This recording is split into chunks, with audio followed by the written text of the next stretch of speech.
adamları gördün mü? Bunlar restoranlı kritik. Bunlar senin bir sormağın cevı geldi. Eğer onlarda olmamay kalsa, Oğuzhan var.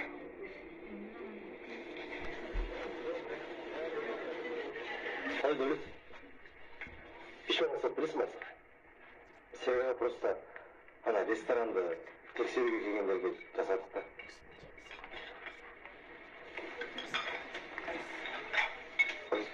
Жәнбек.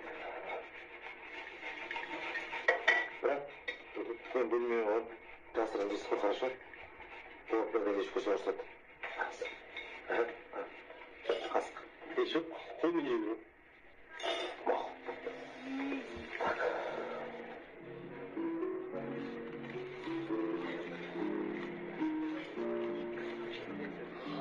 Devlet, sen... Kurttun koy beni, kurttun! Ne istedin sen? Все, уволен! Қазір Дәулет мырзаны өзінен сұрап көрейік. Айтыңызшы, не болған? Сіздің бешбармағыңыз шынымен қауіпті болған ма? Не деймін енді? Неге бұлай болғанын білмеймін. Кешірім сұраймын бәрінен. Кешірім өтірме. Не деді? Бешбармағымды ойланып қалыпты же. Қой құрсын. Ой. Қырсықпай көмектесе салуым керек еді ау,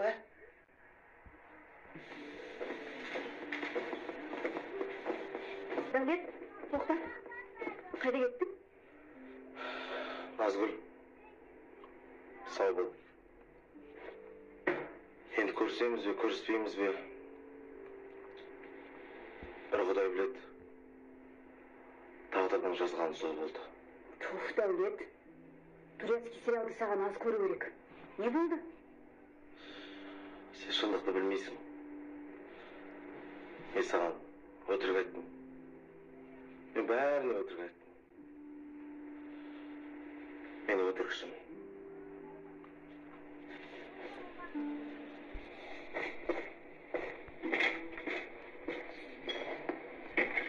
Әлгі, бешбармағы үшін кімге төлейді? Қойшы, ағай, төлейтін адам ұқсап. Бұндай бешбармаққа төлеу керек қой. Айтпақшы, сізге неге ештеңе болмаған? Бірдеңе болу керек қой.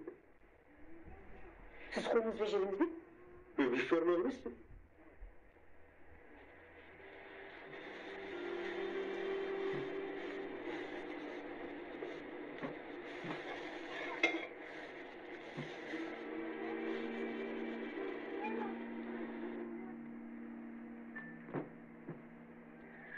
Келесі апта дайын болады.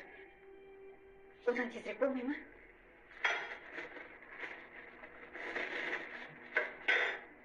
Болмайды, оңай ғой деп пе едің? Әй, қызым, қашанғы қасық теріп жүресің? Күйеуге қашан шығасың? Мам, қойш! Не қойш, мам? ПЦР тестің кезінде күйеуге шығу керек. Қазір менен заказ да жоқ, ақша да жоқ. Рахмет. Барамай.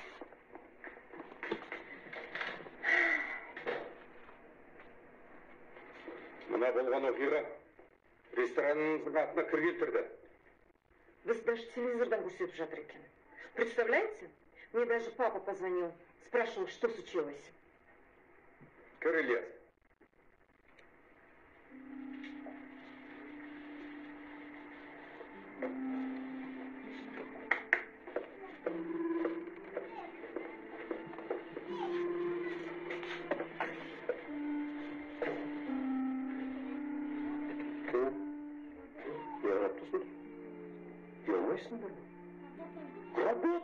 Работаем!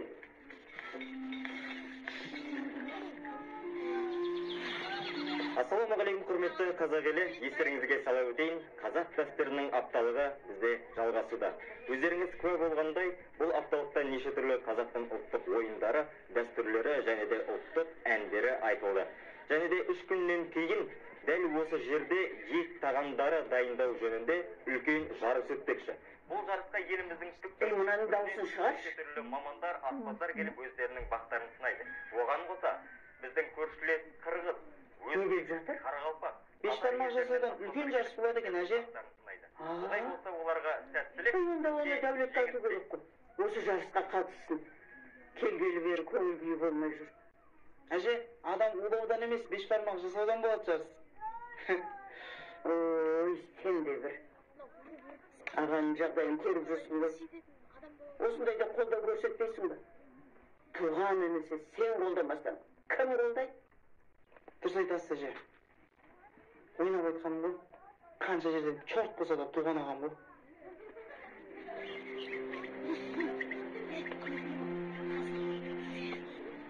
Балам, олай қатты кетпе. Сенің қолының бәрі келеді. Әлі алдыңа жалынып келетін болады. Вот көресің. Жоқ, пап, сен дұрыс айттың. Менен ештеңе де шықпайды. Ол алдында ғой. Алдына қазір. Айтпақшы Дәулет, бешбармақ жасаудан жарыс өтейін деп жатыр екен. Сен соған қатыссаңшы, иә? Қатыспаймын. Итак, бір рет базар болғаным жетеді. Ағатай, өмір алма кезек. Бүгін пазар боласың, ертең пазар боласың, арғы күні пазар боласың. Сөйтіп етің үйреніп кетеді.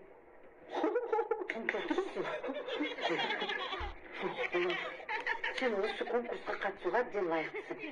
Бағың сынап көрсең қайтеді, біз саған қолдау көрсетеміз. Иә? Ол үшін бір ресторанның атынан шығу керек қой. Мен ешқандай ресторанда жұмыс істемеймін да.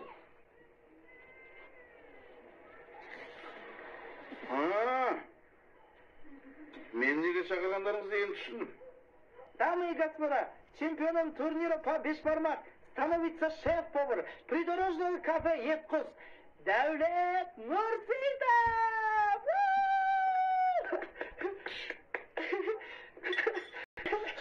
Қоя салыңдаршы. Қатыспаймын бәрібір.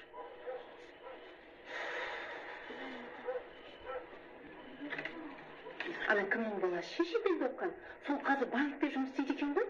Молодец. Оның анализ не болды? Таптыңыз ба бір нәрсе? Естідің ба қызым? Алтайдың қызы бар еді ма сенімен жаста? Сол күйеуге шығып жатыр екен. Біз тойына шақырып жатыр. Барамыз ба, не істейміз? Не деп тұрмын да? Қайда? Қайра зипейін деп тұр, оны түсінбейтін несі бар? Осы сенің бір досың бар еді, кім еді аты? Дамир ме? Иә, Дамир. Сол Дамир заводқа бастық болыпты ғой. Ильяс. Ильяс? Аты Ильяс ба? Мейлі, Ильяс болсын. Ең бастысы жақсы бала болса болды ғой. Рахмет, мен кеттім. Қызым 2000 теңге анализ үшін. Ой.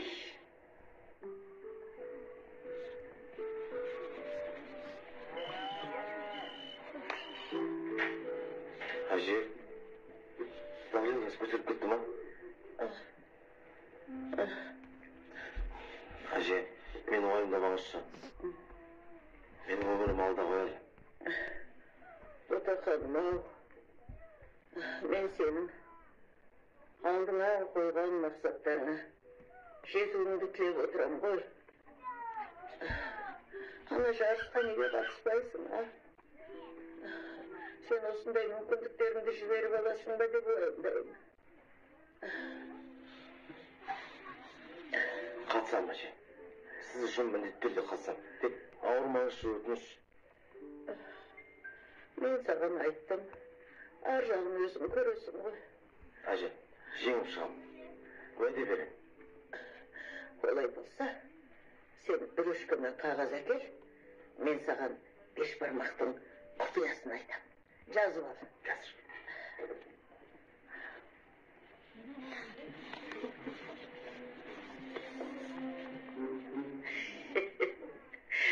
Ей, құлыншағым-ау, атасына тартқан қарсақ өзі.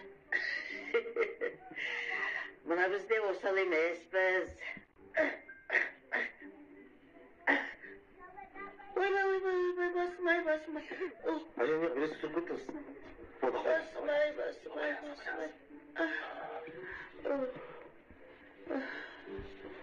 Аха, айта беріңіз.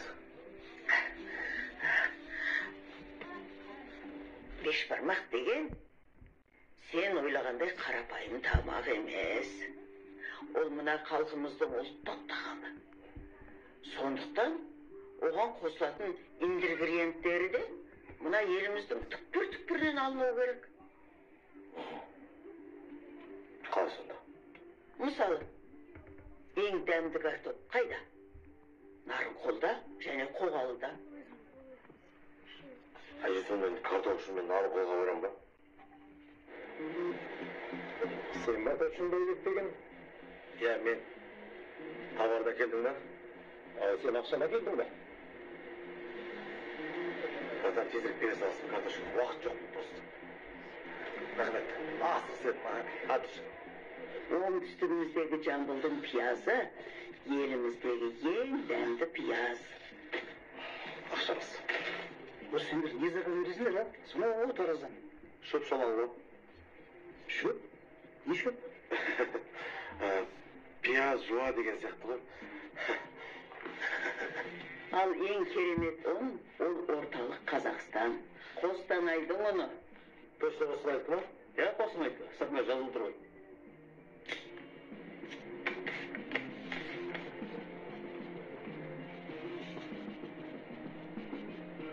Тағы біреу.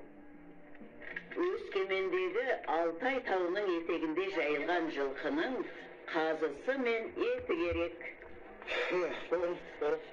Сөйлесің ба? Я? Есть что?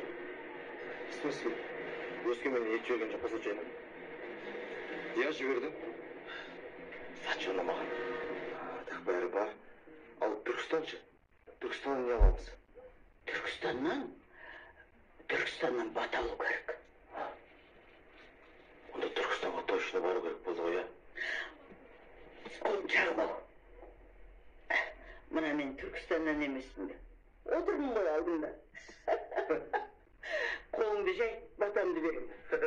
Иләһи әмин әже.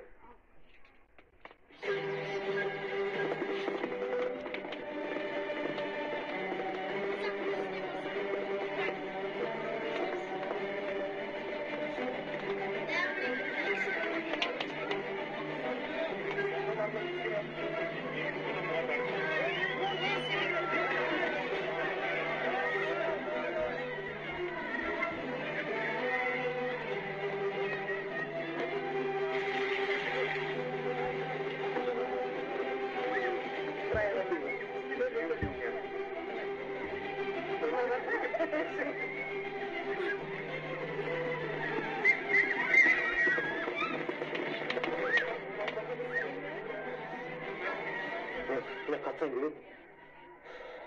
Регистрация аяқталып қалды. Қалай аяқталып қалды? 1 минут бар ғой.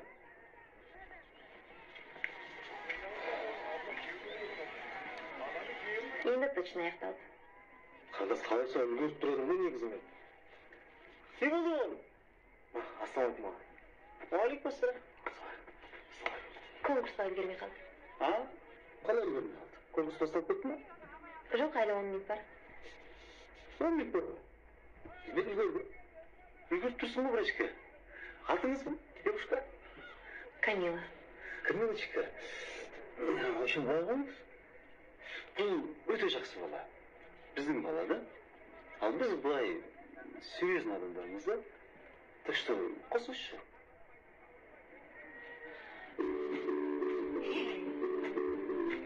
Ассалаумағалейкум, құрметті көрермен. Ет жесең тісіңе, жемесең түсіңе келеді дейтін қазақпыз. Бүгінгі беш бармақ сайысына қош келдіңіздер. Ойда сайысқа қатысатын аспаздарымызды ортаға қарай шақырайық, және көршілер шетелдерден де аспаздар қатынасып отыр. Әр аспаз өз стилінше беш бармақ дайындайтын болады. Сол аспаздарға өзінің әділ бағасын беретін әділ қазылар сәттілік және көршілер Понимаешь, надо мне тут мақтасып аспаздар қатынасып отыр. Или Әр понимаешь? аспаз өз стилінше Понимаю. дайындайтын болады. Мен Сол өзім аспаздарға тастабек алқының әділ бағасын беретін Бana çiçeği uğraştırırız. аспаздарға Dağılır. жеңіс тілеп орындарына Басқа?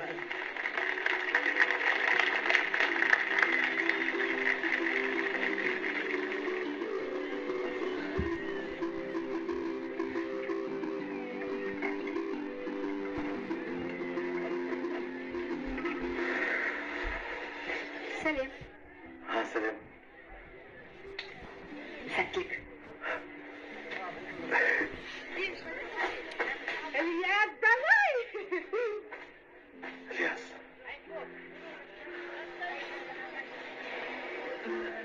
Bismillah, bismillah. Benim oğlum Müsbih Bacı'nın oğlu. Oy, onu bosandırатын kez айтады екен ғой.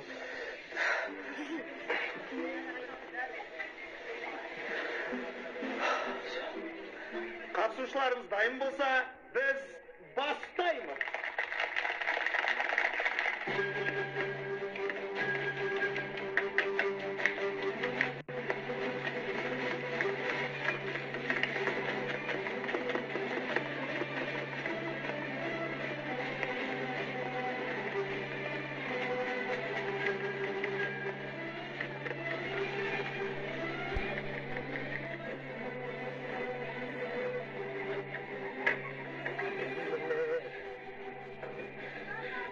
Beşbarmak, mine osonday daярдалыш керек. Sen Kırgız. Kaydan bilesin Beşbarmak kalay жасалады? Ben bilemiyorum. Beşbarmak Kırgızlardікі. Kim айтты sana? Beşbarmak Kazaklardaki. Атаңның басы Қазақтар. Атамыздың басы туралы. Именно сен айтпай қойшы. Простите, пожалуйста, о чем вы спорите? Вот я ему объяснил, что Бешбармак придумали киргизы. Киргизы. Даже слово киргизский. Беш – 5. Бармак – пальцем. Потому что его едят руками. Слушайте, я не понимаю, как вы можете есть руками. А как же гигиена? Гигиена? Вот вы. Кушайте ложками. А ведь этими ложками кушали десятки людей до вас. А моими руками ем только я. Интересно. Гигиена деген қазақтардан шыққан ғой. Кыргыздарда. А вообще Бешбармак. Ол башқұрттардікі. Ей, сен араласпайсың, қалмайсың. Сабыр. Дұрыстай қояқшы. Қазақ қырғыз бір туған. Башқұрт та өзіміздің бауырымыз. Тамақ үшін таласпай қояқ та, аш қалмайсыздар ғой. Қазақтың Бешбармағы бәрімізге жетеді.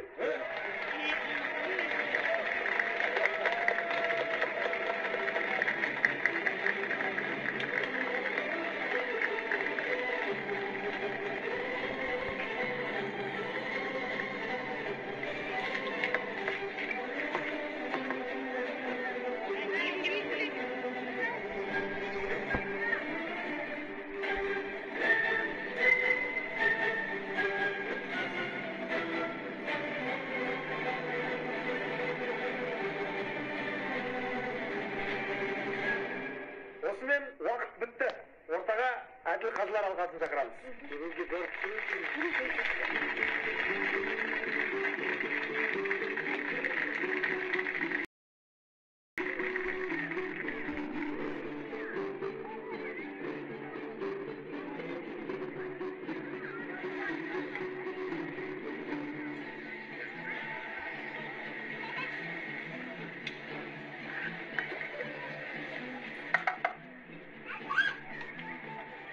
Ал енді жеңімпазды білетін уақыт келді.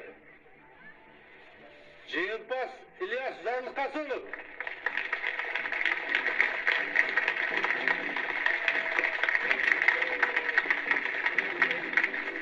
Рахмет. Рахмет. Рахмет.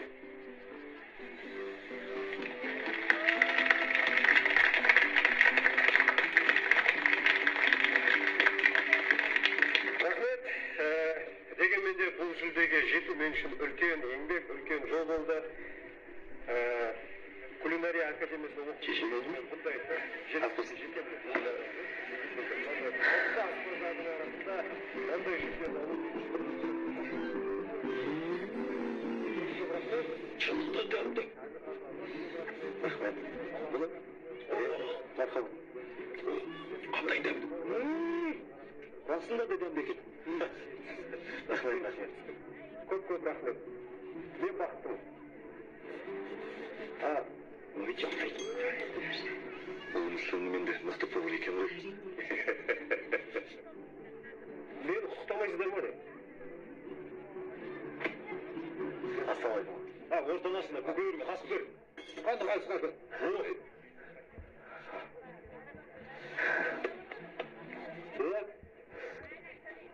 Табым деп көңілің түскен жоқ па? Жоқ. Білмеймін не екенін. Onda сезім жоқ.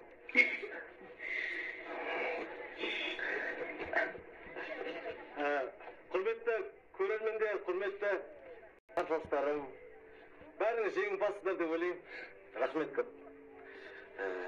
Назгүл, саған рахмет. Одан кейін әжеме рахмет. Әже, рахмет. Не деп жатыр? Маған рахмет айтты ма? А? Айтты ғой әже. Сіз болмасаңыз, вообще бұндай болмас едім деп жатыр. Ой, жарығым ау. А еще сізге Қайратқа кішкене көбірек ақша берсін дейді. Ha? Бүкіл жұрттың өзінше сөйтіп айтты ма не? Мен өзім де түсінбеймін, сол дәулетті бар ғой. Айта салады да. Так, судью намыло! Судью по-любому намыло! По-любому чемпион! Шапалага слава! Судью намыло!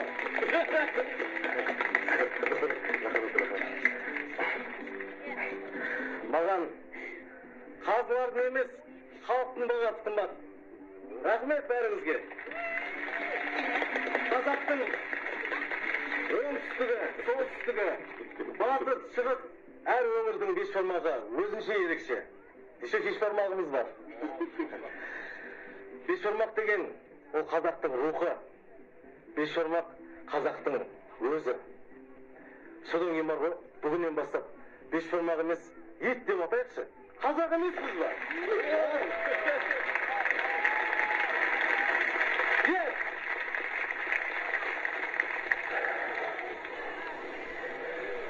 Онда не болып жатыр, мен ұқтым ғой негізі. Мен де түсінбедім. Мен саған дәулеттің бешбармағынан алып бердім. Дәмін көр, бағасын берші.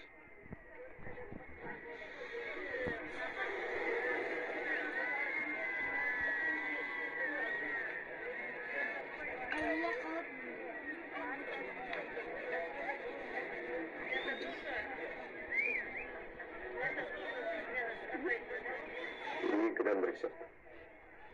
Мен олай ойламайын. Айтпақшы, маған Назгүл бәрін айтып берді. Нені айтып берді? Критиктерге біздің ресторанда неге бешбармақ ұнамай қалған?